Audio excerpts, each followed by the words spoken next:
Assalamualaikum warahmatullahi wabarakatuh. Selamat datang kembali teman-teman di channel Problem Catur. Semoga kita semua diberikan kesehatan dan rizki yang melimpah oleh Allah Subhanahu wa taala. Amin. Setelah di game 1 dan 2, round ke-7 Magnus Carlsen ditahan remis oleh Duda Christoph ini teman-teman. Di game ketiga ini tentu menentukan untuk langkah selanjutnya maju ke babak final. Dan partai ini Magnus Carlsen megang putih, Duda Christoph megang hitam. Dimulai dari E4, C5, kuda F3, D6, Sisilia. Gajah ke B5 langsung cek Magnus Carlsen dan langsung ditantang pertukaran oleh Christoph. Dipukul gajah oleh Carlsen dan menteri mukul gajah. Dilanjutkan dengan putih langsung rokade dan kuda ke F6. Sicilian varian kanal attack ini teman-teman dimainkan oleh Christoph. Menteri E2 dan kuda ke C2, C3, E6, D4 dan C kali D4, C kali D4. Dilanjutkan dengan D5, lagi-lagi menantang pertukaran di pion sentrum dari Duda Christoph teman-teman. Dijawab oleh Carlsen E5. Carlsen menolak dan dijawab dengan kuda ke E4. Kuda B ke D2. Di sini langsung dipukul kuda tersebut oleh Duda dan gajah kali D2. Gajah ke B4. Lagi-lagi Christoph menantang pertukaran di sini untuk menyederhanakan dari permainan tengah yang akan menjadi ketat nantinya. Gajah ke F4. Dia menolak untuk pertukaran tersebut. Di sini Christoph langsung rokade. Menteri ke D3, gajah ke E7 lagi. A3, benteng A ke C8 dan dilanjutkan dengan G3. Carlsen di sini memilih untuk mengamankan terlebih dahulu sebelum menyerang ke sep raja, namun dari Christoph selalu menantang pertukaran untuk menyederhanakan permainan tersebut teman-teman. Kuda ke A5 dan dijawab dengan B3. Tidak diberikan ruang untuk Christoph masuk oleh Carlsen teman-teman. Menteri C6 memancing benteng untuk mengancam menteri tersebut dan gajah ke D2 lagi. Kelihatan di sini bahwa langkah Christoph sudah kehilangan inisiatif untuk diadu. Namun setelah menteri ini ke B6 teman-teman, Carlsen tidak jadi memukul kuda tersebut melainkan benteng F ke B1, melindungi pion karena takut diancam. A6 dan dijawab dengan raja ke G2. Kuda ke C6 lagi, benteng ke E1. Langkah kebingungan Carlsen terlihat dari psikologisnya bahwa dia ingin betul-betul menang dari partai ini. Menteri ke B5 dan menteri ke B1. Benteng ke C7, H4. Benteng F ke C8 dan benteng ke A2. Berencana untuk menyusun nanti benteng tersebut dari Carlsen teman-teman. Dijawab dengan A5, walaupun langkah ini tidak begitu berarti teman-teman, tapi secara akurasi dari kedua pemain betul-betul 98%. Tidak ada blunder sedikit pun yang dilangkahkan oleh kedua pemain. Benteng H1 dan di sini dijawab ke A4. Lagi-lagi Carlsen ditantang untuk peraduan. Karena jika ini remis lagi teman-teman, akan masuk ke game keempat. Dan akhirnya akan dilanjutkan dengan bermain cepat atau hingga ke permainan catur kilat nantinya. Di langkah ini teman-teman, Carlsen menunjukkan langkah yang tidak akurat. Di langkah partai dia ke B4, seharusnya di partai ini teman-teman adalah benteng ke B2. Ini lebih baik untuk tekanan Carlsen sebenarnya. Setelah pion ini dimakan, benteng makan pion, dan di sini ancaman yang sangat mematikan untuk Christoph. Walaupun menteri ini ke A6, akan dijawab dengan kuda ke G5. Tentu tekanan ini akan menambah power untuk Carlsen teman-teman. Jika dipukul, lajur H ini akan terbuka. Baik, kembali ke partai. Di saat posisi Duda menaikkan pion ke A4 teman-teman, langkah partai dia mendorong ke B4. Dia sudah kelihatan secara psikologis bahwa Carlsen ini kepingin menang dan akhirnya mengabaikan langkah-langkah briliannya. Dijawab dengan H6 untuk agar tidak kuda masuk ke posisi sayap raja, gajah ke E3. Dilanjutkan dengan kuda ke A7 dan gajah ke D2. Kebingungan Carlsen atas inisiatif untuk menembus benteng dari Christoph sudah nampak di raut wajahnya yang seperti ditekuk, teman-teman. Menteri ke E2 dan benteng ke E1. Menteri ke C4. Lagi-lagi di sini menteri daripada Duda menantang pertukaran sebenarnya, tapi tidak direspon oleh Carlsen karena ingin partai ini dia menang. Benteng ke E3 dilanjutkan dengan kuda ke B5. Benteng ke D3 dan benteng ke C6. Benteng ke B2 di sini, muter-muternya Carlsen ini sudah jelas kelihatan bahwa dia ingin mencuri inisiatif. Walaupun sekilas bahwa menteri daripada Duda Christoph ini seolah terjebak di petak C4, tapi ini adalah bagian dari trik Christoph untuk mencuri inisiatif tersebut. Setelah gajah ke D8, teman-teman, di sini Magnus Carlsen menunjukkan langkah yang tidak akurat. Lagi-lagi dia memindahkan pion tersebut ke G4 dengan mendorong bermaksud untuk mendobrak di sayap menteri. Sebaiknya di langkah ini, teman-teman, menurut analisa engine, dua engine saya pakai, Fritz dan Komodo, sebaiknya adalah menteri ke F1.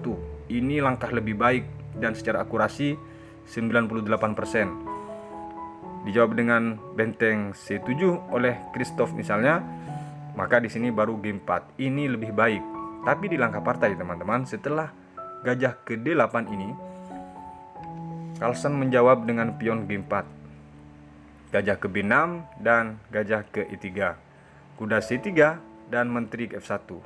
Di sini langkah akurasi Carlsen terbalik, teman-teman, karena ambisinya mengabaikan langkah-langkah brilian dia sendiri, teman-teman.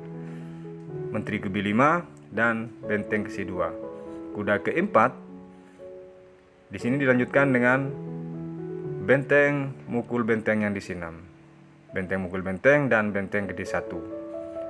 Malah terbalik bahwa Carlsen sekarang memaksa langkah semua itu untuk beradu karena tahu bahwa dia sudah tercuri inisiatifnya. Dan di sini ditolak untuk peraduan oleh Christoph dengan menaikkan benteng ke C4, kuda ke D2, dan di sini baru dipukul oleh kuda dan benteng mukul kuda. Selanjutnya menteri ke C6. Sekarang posisi daripada Duda sudah semakin matang untuk bertahan sekaligus menyerang, teman-teman.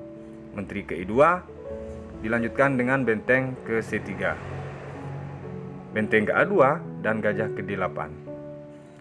Jelas bahwa langkah kebingungan Carlsen untuk menembus benteng daripada pertahanan Christoph sangat keteter, dan di sini dipaksa untuk peraduan oleh gajah ke D8 tersebut. Akhirnya dia menaikkan pion ke G5, H kali G5 dan H kali G5. Pion ini sangat lemah sebenarnya, teman-teman, namun karena itu bagian dari langkah paksa, tetap dilangkahkan oleh Carlsen. Menteri ke C4 dengan mengancam benteng, tujuannya menteri kali C4. Karena peraduan ini sudah tidak bisa dihindari, maka di sini dipukul oleh pion, bukan dipukul oleh benteng oleh Duda.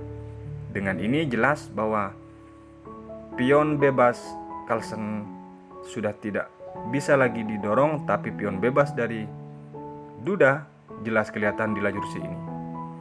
D5, E kali D5, dan di sini benteng ke D2. Di langkah ini Carlsen sudah jelas ingin merebut petak yang di jalur D ini, tapi tidak diberikan oleh Christoph dengan menggeser benteng ke D3.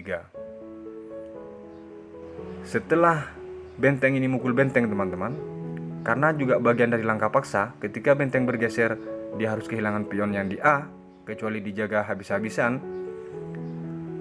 Maka di sini diterima C kali benteng dan F4. Langkah-langkah yang akurat dari Carlsen sudah hilang dengan terbawa ambisi untuk menang di game ini. Raja ke F8 dan raja ke F3. Raja ke E7. Di sini langsung didatangi gajah ke C5 cek. Raja ke E6 dan raja ke E3. Raja ke F5 dilanjutkan oleh Carlsen dengan menjawab raja memukul pionnya di D3. G6. Di sini dijawab dengan gajah ke E3. Gajah ke C7, B5.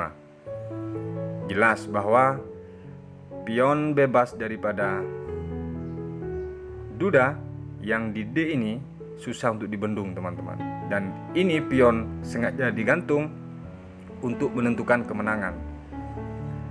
Dilanjutkan dengan gajah ke D8 oleh Christoph. Raja ke D4 mencoba mau mengambil pion. Tapi langkah raja ke D4 ini memang sengaja ditunggu oleh duda. Dan setelah gajah cek ke B6, dia dipaksa mundur. Kalau tidak, dia harus kehilangan gajah. Maka dia mundur lagi ke D3. Gajah ke D8 lagi dan raja ke D4. Di sini sudah ada kelihatan tercium bahwa ingin remisnya Carlsen sudah muncul, karena dia tahu bahwa kemenangan semakin tipis untuk langkah tersebut. Maka dia menawarkan remis sebenarnya. Namun di sini ditolak oleh Christoph dengan menaikkan gajah ke E7. Dia menolak langkah berulang tersebut dan di sini gajah ke C1 mencoba melindungi pion tersebut dan raja ke E6 lagi. Karena dia tidak mau dipukul pionnya, tentu dari Christoph juga tidak mau. Gajah ke B2 dan dilanjutkan dengan gajah ke D8. Masih seru di putaran sampai di langkah ke 60 nih, teman-teman. Namun setelah Carlsen menjawab raja ke C5, disinilah kelihatan bahwa Carlsen sudah betul-betul kehilangan kendali ambisinya. Gajah ke A5 untuk membuang tempo daripada raja tersebut, sekaligus akan dipetakkan ke D2 mengancam pion yang di F4. Gajah ke C1 untuk menghindari langkah tersebut dan di sini gajah dari duda langsung ke C3, menempati posisi yang sangat bagus, membiarkan raja itu masuk, tapi di sisi lain ada ancaman yang susah dihindari dengan mendorong pion ini promosi, teman-teman. B6 dilanjutkan dengan D4. Lagi-lagi raja Carlsen dipaksa untuk mundur oleh Christoph.